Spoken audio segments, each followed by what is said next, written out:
All right, here we are at the front corner of the exhibit hall, closest to the game area. So the game room is through this giant room, through this giant door. You can see the 2000 aisle sign back there in the distance. This is where we start to get away from pure vendor booths. We've got the cosplay tavern with a bunch of cosplay guests. The author's alcove is back there behind that. And we're starting to wind down from some of the more detailed game companies over here. So we're going to walk back from the other stuff into the main gaming areas. We're not going to talk about every company kind of the way we did last year, but we're going to zip through a bunch of the exhibit hall here and show you a variety of things. And I'm going to try to do it without inducing much motion sickness. So I'm warning you ahead of time, it may not be perfect. So, Shovel Knight Dungeon Duels. It's a cool little card game. Let's work our way around here. Yeah, so the Japanime Games guys have some, we'll call it interesting stuff. Lots and lots of gadget folks around here. So T-Punk teas are back. You can sit there and have some Victorian tea. A lot of artist booths, and apparently some consternation on the relative cost of the author booth versus a regular booth. Forbeck's got his kids working his booth for him while he's running around today. The 50 Shades of Worf is actually got some fairly hilarious commentary. You can pause and read these. So, all right, we're gonna keep walking here. Try and stay fairly steady. And again, we're not doing a perfect up and down everywhere kind of thing. 25th Century Games here is selling The Hunt. So there's some wargame adjacent stuff from people that are not pure wargame companies. And we're finding that a lot in a lot of different places. So Chip Theory Games, a couple of demo tables, but lots and lots of stuff on the shelf in there that you can pick up. VR Designs, here's got Swords and Sails again. Really need to, just bite the bullet one day and sit down for 2 hours and learn how to play Swords and Sails. Because it looks cool and it looks like something I'd be really interested in. I just got to actually get around to it. A lot of table companies in here, t-shirt companies. What's interesting is we're not seeing a ton of pure retailers that are just selling a ton of games from other people. It used to be we had a whole retail company here that just had pillars of Dominion games, like they're not here. Troll and Toad's got a bare minimum presence. Miniature Market's actually fairly large in here this year, but Cool Stuff Inc. I haven't even seen yet. Maybe they're here. I just haven't seen them yet. This is Artist Alley going all the way back here. Lots of artists who got dirt cheap booths, which is kind of rankling some of the publishers. There's Origins Awards stuff. We'll come back to that in a second. What's right over here is the family play area with a bunch of the giant games and then some family-friendly games there that the kids can sit down and play with the family folks. These are all the different things that were up for Origins Awards and the stuff that actually won. Again, you're going to have a hard time finding a war game in there. Resist is probably the closest thing you'll get, although obviously there's a bunch of mini stuff. The Die RPG, or DRPG, if you want to do it in German, they won for Best RPG, beat out the Marvel Multiverse RPG, interestingly enough. So here's a bunch of different, sort of light and heavy, different kinds of games. Again, more artists and stuff. It's like the board game bags. The publishers that are here do have a fairly large presence. The Amigo guys, Ryder, Arcane Wonders, all play. We're going to pass some of these. We're not going to spend a lot of time on them. We're going to stand here and pan across Academy Games for just a second, though. Still no Stellaris game. I know that's going to disappoint a bunch of y'all, but no Stellaris game yet. Conflict of Heroes, Guderian's Harvest, all on sale. There's not on sale, but on display. 878 Vikings is there. I mean, the fact they got a Stellaris sign that says late pledge now, like pretty much it's late game now at this point, right? I mean, it's 2 years after it was supposed to be here, and we haven't even seen prototypes yet, other than 1 year at Origins. They're not even bothered to put them on tables this year. So there's our buddy Tim chatting up with Uva. Tim used to work with Uva for a little while, so that probably kind of makes some sense. So we're going to rotate here past Van Ryder. I know a lot of folks really love Final Girl and all the different movie packs you can get from them. So we're going to cruise past Hatchette and Smirk and Dagger here. We're going to loop up around Goodman Games, which is right up over here. We did see Sky Team at Gamma Expo a couple years ago, and now that it's been published, is very popular. So here's the Dungeon Crawl Classics guys. May come back over here and pick up one or two things. They've got a couple of box sets of Dungeon Crawl Classics and a couple of really big boxes of those. Gatekeeper Games has some dice sets. Lots of dice companies here this year. Not really sure how that happened. We just ended up with a lot of dice companies this year. There's some different, odder, interesting small press sorts of things with Goodman Games. We're going to stand over here and sort of pan past it before we turn around and go past the Chaosium guys. Here's the Spectre board game. You could have picked that up on Amazon for like $8 a couple of weeks back because I did. So there's Greg from Pico Armor. Hi, Greg from Pico Armor. We're just wandering around shooting some video. I think I need a mystery box. You need a mystery box? So what I will say is the mystery dice packs over at Foam Brain are pretty cool. They're not too bad. Interested in a mystery box? So here we are with the Chaosium dudes, bunch of 7th Sea stuff now that it's back in print. The expected lots of RuneQuest stuff. We're going to ignore the Alpha Chaos sign behind us. There's the Pendragon stuff that we're starting to see again. Lots of Cthulhu, as you would expect, because like that's their shtick. And tons of Cthulhu. We're going to rotate around the side. And hey, look, more Cthulhu. Who knew that? All right. Hey, look, more dice. We do have some costume folks running around here. Here's Slugfest with the Red Dragon Inn line, the very voluminous Red Dragon Inn line. Red Dragon Inn's a blast if you haven't played it before. It is a lot of fun. There's like 48 different variations on the theme at this point. But it is a fun game. It's the party drinking in the bar after the adventure.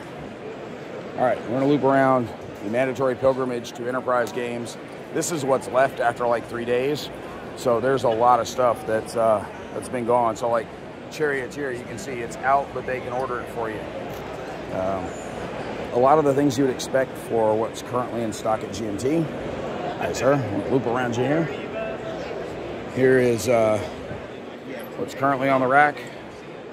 And they've got a couple of pretty big racks. And yeah, this is all the stuff that Gary and I loaded in here for them. So anybody saying that we don't have war games at Origins is full of crap, because they've got quite the stock here at Enterprise Games, which is sort of the point. Like that's why they're here. That's why they've got the big GMT signs up there with them. So there's another 4 shelves worth of GMT stuff. And here's the game sales stuff.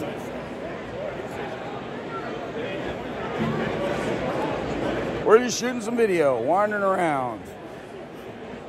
All right, so this is a lot of the used stuff, the secondhand stuff, some of the stuff that's out of the warehouse. And I have no idea how Don decides what he's going to bring with him or not. There's all kinds of stuff. So Ironwind Metals does a ton of Battletech stuff here, but they are also, as Gary's noted on his live streams, they're the guys that own the Ral Partha molds. So they're sort of the heirs to Ral Partha with a lot of their old molds. All right, we're going to cut back past the Van Ryder dudes. Down this aisle is where Jim is with the Deets Foundation, and yeah, it's crowded, and we're not going to try and get down there and end up with a picture of somebody's shoulder. But Deets has the remaining Littoral Commander stock on hand until the next shipment comes in off the boat. Not as many t-shirt manufacturers as there have been in the past. There's T-Turtle, there's these guys, there's like one other one. There's not too many. I do like the one up there in the middle that says, Houston, I have so many problems. That is pretty funny. I do get a kick out of that. We're going to go back past the Taco Goat Cheese Pizza guys fairly quickly. If you start to see a few more costumes running around today, it's because it's Saturday and today's the cosplay contest. But again, lots of sort of geek culture kinds of stores, but not a lot of, not as many retailers as you would think. plenty of smaller publishers, though. There are a lot of smaller publisher out here showing off their stuff. We got the Catapult Feud, so you get to launch catapults at each other. They do have a 3-headed dragon catapult that shoots catapult out of the mouth. All right, so Carolina Game Tables. You know all about the tables. But yeah, that's the chair. That is the dragon chair, and that is quite awesome. So we are totally going to come back and sit in one of those and try and convince literally anyone to buy it for us for a birthday present or Christmas present or Tuesday present or whatever. My nerd life. So some clothing, some pins, some lanyards, competitive tabletop cardboard game. All right, no idea what that is, but we're going to keep on moving. We're back to Artist Alley here. A lot of artist stuff. Plushies. So again, it's not a lot. It's not as many. It's lighter on game stuff this year. Not really sure why. It's lighter on game stuff. A lot heavier on arts and crafts. Not a bad thing, but not necessarily what gamers are really looking for at a game company, I wouldn't think, or at a game convention. The Mimic Dice guys do have a lot of really good-looking tabletop stands and the standee minis. They're pre-printed, so you don't have to paint them, but they do have a lot of really good-looking adventure maps. And there's the Mimic Dice, which all come in the Mimic boxes, which are kind of cool.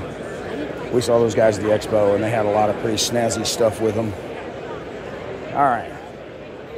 Keep moving this way. So there's the Goliath coins, the Gigantosaurus coins. These things are like 4 inches, and they're lethal weapons. You got a Dragon Slayer RPG. You got sophisticated Cerebus games. Okay, so these are a bunch of sort of general Euro game kinds of things. We're going to point out Crystal Cast as we go by here. 1, they've been around forever. 2, they do the official Origins commemorative die that you can get for free. Just hand over the coupon out of the coupon book and off you go. T-Turtle doing their thing. Again, a lot of really cute, funny kinds of t-shirts. It's t-shirts, it's not games. So, it is what it is.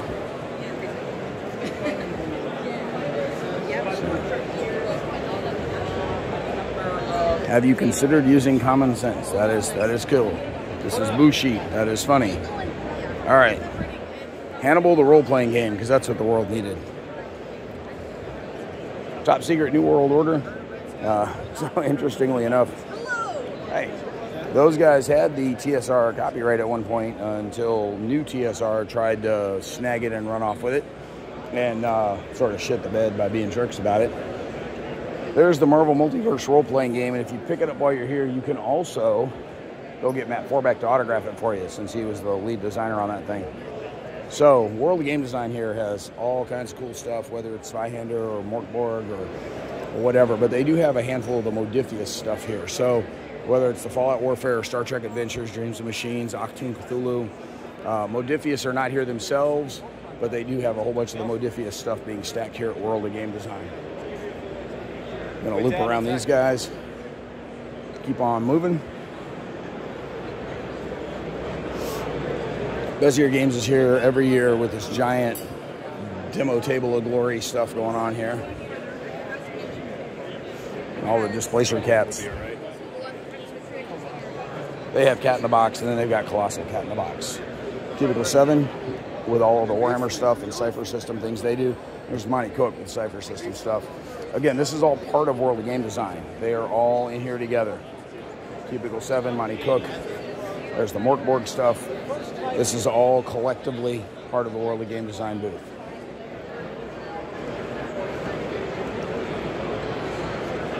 Working our way over. Fan roll, metallic dice. All right. So, Pirate Borg does have their own separate booth over here, including a naval combat game that, by all accounts, is fairly snazzy, but who knew? All right, so I have no idea what game this goes to, which means it's probably some mediocre marketing. But this giant Leviathan stand-up thingy is just flipping cool. It is enormous. It is cool. It has like an entire village on the side of it. The Emperor's Promise, so it's some sort of space something or other. Given that we have Space Hulk set up here in 3D around it, you can probably guess where this is going. But again, it's ginormous, but it doesn't tell you anything about what's being played there for somebody that doesn't already know. So, Paint and Take is back. It's in the exhibit hall, which means there's some limited hours to it. But they do a really good job of sort of helping coach you through your initial painting. You get a free mini. You get some free paints there to work with.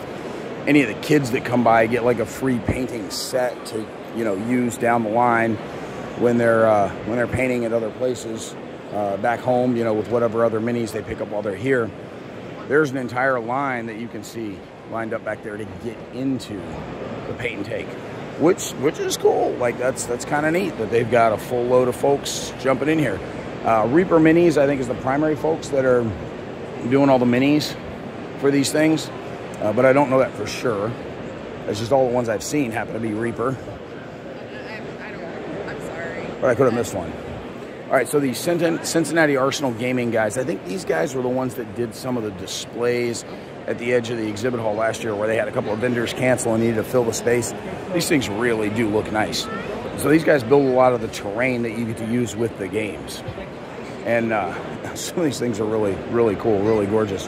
It is nice to see giant minis displays coming back to Origins, even if it's not something I'm wanting to play in. Just the visual spectacle is cool and gets people interested in what they're doing here.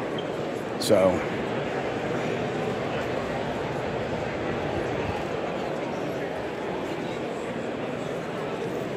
all right, some more tchotchkes, some more artwork. All right, so there's the pin bazaar where the pin trading is happening. Pin trading, for whatever reason, has turned into like a major thing here at Origins. Lots of folks trading pins and swapping stuff around. This year was also the first ever dice trading event. So that was kind of cute. Just somebody, kind of asked a question in the Facebook group, Origins official discussion group. Hey, does anybody do dice trading? A bunch of people chimed in and said, no, but don't let that stop you from starting it. And so Chelsea just said, all right, let's meet at this spot at this time and do some dice trading. And so they did, and it was kind of cool. And one of the dice companies actually gave them some prizes to give away to people that were there doing some dice trading. Oh, there's Christopher from Catastrophe Games, Capstone Games, kind of hanging out here. This is still the Cincinnati Arsenal gaming guys that we're walking around past.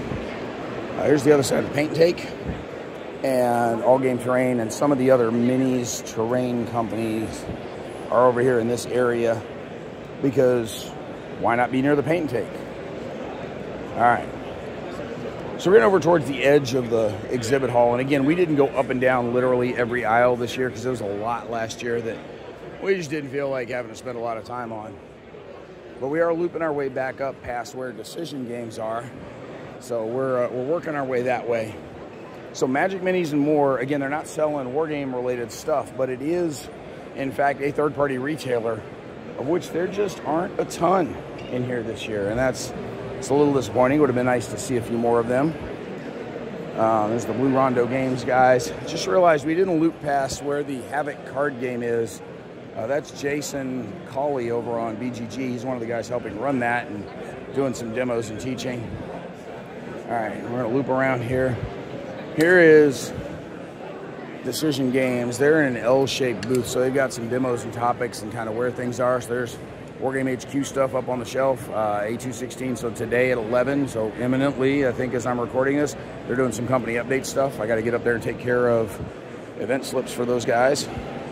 And we're looping our way around. Here's the mini games that Decision has. We're going to get over and go do the rack here in just a second. You can slow down the video if you want to see these things up close and personal. There's folio games you can buy a bunch for fairly cheap, so I might have to come back and actually do that. And then the Desert Fox Games shelf of stuff they are selling. And John Madison walking right in front of the camera. So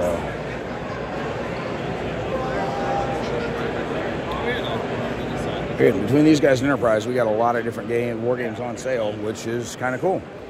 So, all right, there's the Wise Wizard guys who always have a big booth right up toward the front. We're going to pause here and do a quick pan back this side of the exhibit hall.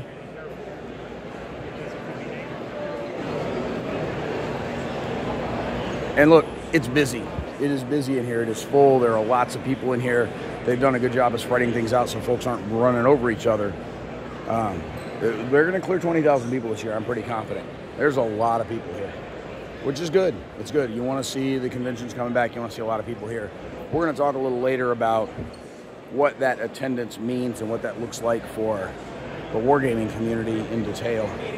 But for now, that was a quick walk through a good chunk of the exhibit hall. Again, we didn't stop everywhere, but we weren't trying to. And we hope you enjoyed it.